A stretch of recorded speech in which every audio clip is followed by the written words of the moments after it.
Hello everyone. आज हम बात करेंगे एक ऐसे शॉकिंग और थॉट प्रोवोकिंग टॉपिक पर जो हमारे सोशल और इकोनॉमिक सिस्टम को डीपली इम्पैक्ट करता है। क्या आप सोच सकते हैं कि एक भिखारी भी महीने के 90,000 रुपया कमा सकता है?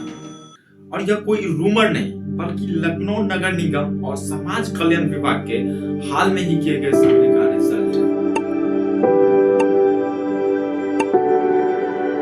लखनऊ में रिसेंटली एक सर्वे हुआ जिसमें यह पता चला कि शहर में लगभग 5,000 से ज्यादा भिखारी हैं, जिनमें से कई ऑर्गेनाइज तरीके से काम करता है।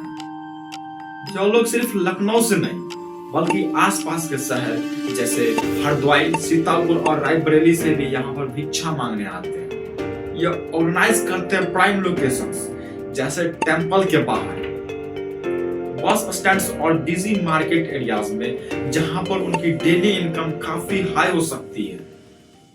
इस सर्वे में एक और इंटरेस्टिंग इंसाइट ये मिला है कि महिला भिखारी, स्पेशली जो बच्चों के साथ भिक्षा मांगते हैं, अर्निंग्स के मामले में सबसे आगे है। यह कल्चरल और सोशल नॉर्म्स को स्मार्टली यूज करता है सिंपैथी गेन करने के लिए। कई महिला भिखारी और उनके नेटवर्क के लोग सिर्फ भीख मांगने तक सीमित नहीं है, वो इस अर्निंग को मैनेज करके सेविंग्स और इन्वेस्टमेंट में भी लगाते हैं। यह ट्रेंड हमें एक बड़ा सवाल पूछता है, क्या आज के जमाने में बेगिंग एक सीरियस सोशल इशू है या एक प्रॉफिटेबल प्रोफेशन? लखनऊ का यह केस यूनिक नहीं है।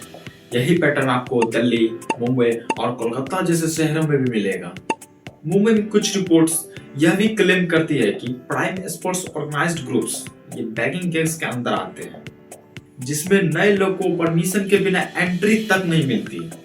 दिल्ली में कुछ भिखारी अपने अर्निंग्स को स्टेबल इनकम सोर्स बना चुके हैं और अपने गांव में प्रॉपर्टीज तक खरीद चुके हैं। इससे ये समझना मुश्किल नहीं है कि भिखारी लोग इनकम और लोकेशन को ऑर्गेनाइज करने में काफी सिस्टमैटिक हो चुके हैं। ये प्रॉब्लम सिर्फ इंडिया तक सीमित नहीं है।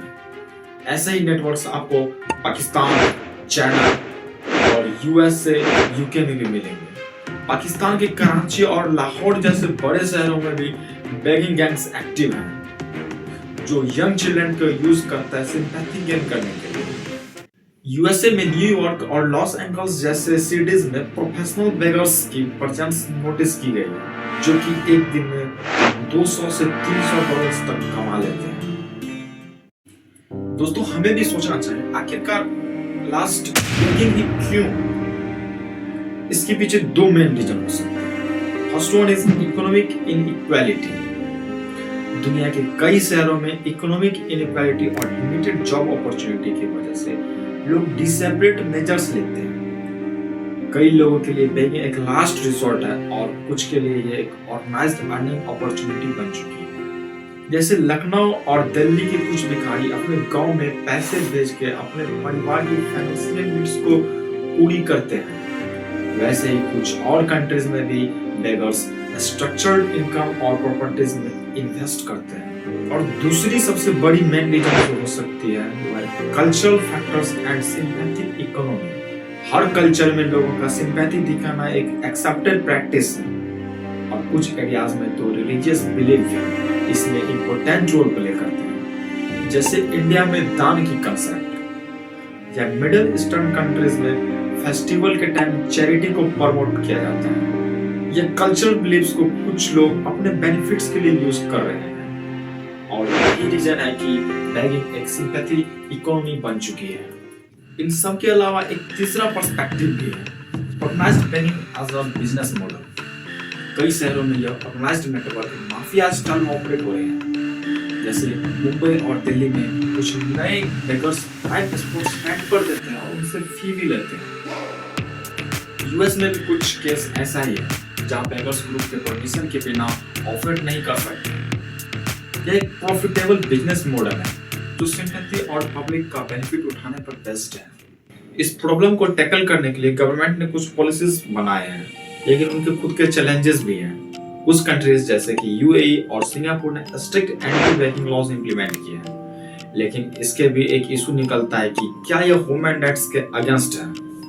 पब्लिक सिंपैथी और इनके अर्निंग नेटवर्क के साथ डील करना काफ़ी मुश्किल है और गवर्नमेंट के लिए इनके वेलफेयर और उनके कंट्रोल में एक बैलेंस बनाना काफ़ी ज़्यादा हार्ड हो जाता है। However, कुछ possible solutions and social responsibility है। First one is skill based training programmes. इस ऑर्गेनाइज्ड बेगिंग का सॉल्यूशन निकालने के लिए गवर्नमेंट और एनजीओज को स्किल डेवलपमेंट और एम्प्लॉयमेंट प्रोग्राम्स पर फोकस करना होगा। इंडिया, पाकिस्तान और चाइना जैसे देशों में अगर ऐसे लोगों को वोकेशनल ट्रेनिंग या एम्प्लॉयमेंट अपॉर्चुनिटी दी जाए तो ये लोग भी सेल्फ रिलायंट हो सकते हैं। And the second one is public awareness and education. Public को यह समझना होगा कि उनका डोनेशन डायरेक्टली हेल्पिंग की जगह उन्हें और इनकरेज कर रहा है। डायरेक्टली डोनेशंस के बजाय वो एनजीओज को सपोर्ट कर रहे हैं जो जेन्युइन वेलफेयर और रिहेबिलिटेशन पर काम करते हैं। And the third one is strict law enforcement and rehabilitation.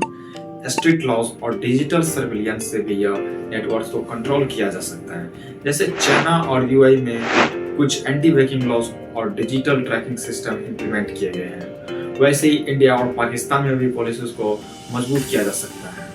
तो दोस्तों, आज हमने देखा कि लखनऊ के एग्जाम्पल से शुरू हुई यह डिस्कशंस एक ग्लोबल पर्सपेक्टिव कैसे बन गई है।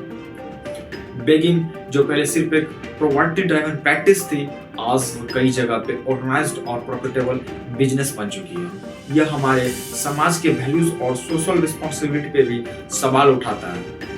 आपको क्या लगता है, क्या हम ऐसे ऑर्गेनाइज्ड नेटवर्क को समझ के और उनका सॉल्यूशन निकाल के सोसाइटी में एक पॉजिटिव चेंजेस ला सकते हैं? Let us know in the comments.